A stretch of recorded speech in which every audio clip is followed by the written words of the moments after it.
Oke, nah bagaimana cara untuk belajarnya atau mungkin sistem belajarnya teman-teman bisa lihat di sini. Ini contoh saya mengajar level basic dan judulnya itu tentang free time ataupun waktu luang. Oke, teman-teman bisa perhatikan contoh di sini ada do you have enough free time dan seterusnya. Ini ada 10 pertanyaan atau 10 pertanyaan dalam topik free time ini. Nah, dalam 15 menit di awal ya di awal kelas, tutor akan menjelaskan 4 hal. Yang pertama adalah topiknya, berarti ini kan topiknya. Contoh misalkan, okay everyone, we will start. So the question of number one, do you have enough free time? For example, if you have the free time, you can say, oh yes, I do. But if you don't have any free time, kalau teman-teman tidak punya waktu luang, so you can say, I don't have it. Ya, because I'm so really busy, karena saya itu sibuk. Nah, dan seterusnya sampai saya ataupun tutor akan menjelaskan sampai 10 pertanyaan. Itu yang pertama, topik akan dijelaskan. Lalu yang kedua adalah penjelasan grammar. Nah, teman-teman bisa dilihat di sini saya menjelaskan tentang grammarnya. Ada do you plus verb one atau did you plus verb one. Ini kalau dalam bahasa Indonesia diartikan apakah kamu. Kalau apa bedanya meskipun dua-duanya diartikan apakah kamu, cuman kalau do you berarti kita menanyakan rutinitas. Kalau saya tanya pakai did you berarti saya menanyakan masa lampau. Contoh misalkan, oh do you eat rice? Berarti saya menanyakan rutinitas apakah kamu makan nasi. Kalau saya bilang did you eat rice? Apakah kamu makan nasi? Berarti saya menanyakannya masa lampau. Nah, jadi saya akan jelaskan yang kedua adalah grammarnya. Tidak perlu pusing-pusing masalah rumus karena teman-teman di sini saya akan jelaskan sesimpel mungkin lalu langsung dipraktekkan. Oke, grammar yang kedua. Lalu yang ketiga adalah tentang vocabularies ataupun kosakatanya. Nah, teman-teman bisa lihat di sini ada ini ya, ada enough, artinya cukup, during the day, ada pada siang hari dan seterusnya. Ini sekitar ada 40 vocabulary, ya. Nah, vocabularies di sini itu bukan untuk dihafal, tetapi untuk dipraktekkan. Dan kebetulan ini sudah selesai praktek. Dan biasanya saya hanya memberikan modal vocabulary itu sekitar 10 vocabularies atau kosakata. Hanya 10 saja. Lalu sisanya adalah kosakata yang peserta tanyakan. Misalkan mereka bilang, oh yes, I merawat apa ya bahasa Inggrisnya? Otomatis saya akan tulis take care of.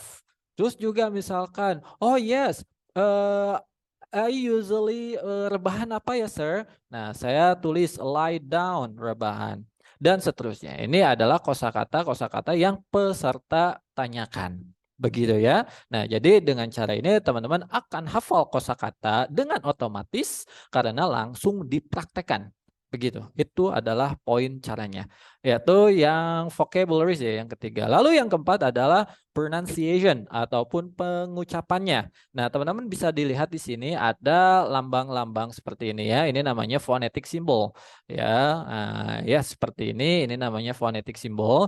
Apa itu? Yaitu cara cara bacanya. Dan ini nanti akan teman-teman pelajari juga di materi pronunciation ataupun pengucapan tadi. Ya, jadi supaya teman-teman tidak salah lagi bacanya. Jadi jangan sampai enog ini dibaca inog gitu kan, padahal dia bacanya adalah enough. Nah, saya akan spill sedikit. Di sini memang lambangnya aneh-aneh. Ya, contoh di sini ada lambang begini. Nah, jadi bukan dibaca de, tapi dibacanya the, lidahnya digigit, the.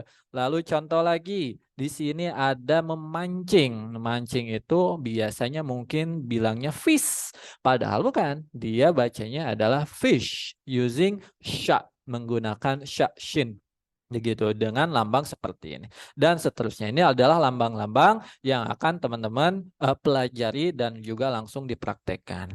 Nah, setelah tutor menjelaskan semua itu selama 15 menit, nanti teman-teman akan masuk ke yang namanya breakout room. Apa itu breakout room? Yaitu pembagian kelompok kecil. Dan satu kelompoknya itu sekitar 3 sampai 4 orang. Mungkin ada juga yang 5 orang. Begitu. Nah, di dalam kelompok itu, teman-teman wajib untuk mempraktekkan topik yang sudah dijelaskan sama si tutor. Oke, dengan teman-teman yang tadi di grup kecil tadi. Itu yang pertama. Lalu yang kedua, teman-teman wajib untuk mengaktifkan mikrofonnya. Jangan sampai dinonaktifkan atau di mute. Jangan, harus selalu dibuka mikrofonnya karena teman-teman praktek.